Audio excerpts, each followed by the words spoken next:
It's not about whipping themselves and pushing a boulder up a hill. It's actually about getting the right people on the bus and building a machine that involves people and systems and process. And you actually want to get to a point where you don't do anything. Your job is to fire yourself as an entrepreneur, Mm. right? Steve Ells from Chipotle is not on the line making burritos, right? He built a machine and then he scaled the machine.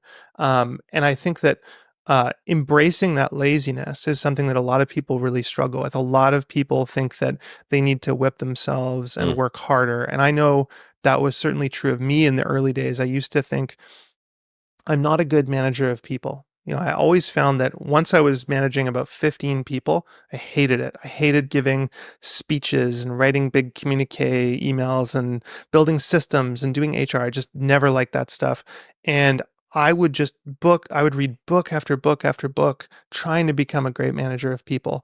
And eventually I just realized, oh my God, there's people who love managing people. I'll hire an HR person. Eventually I'll hire a CEO. And I think that you ultimately, if you want to be a great entrepreneur, you want to be Teflon for tasks. You want to let everything that you don't enjoy go away. Mm. And when you do enjoy something and you're doing it, you have to say, am I the best person to do this? And ultimately, what you want to do is build a machine and then buy whatever your contribution is, you want to pour it into the machine and then have money come out the other side. And then hopefully you want to take that money and you want to put it into another machine and so on and so forth. That to me is what entrepreneurship is. And if you think about what Warren Buffett does, let's say you wanted to sail from Seattle to Hawaii.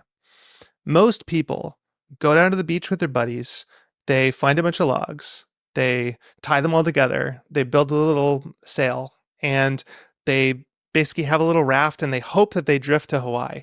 Well, that doesn't work, right? Starting a company usually fails. It's really hard. You don't know what you're doing in the beginning.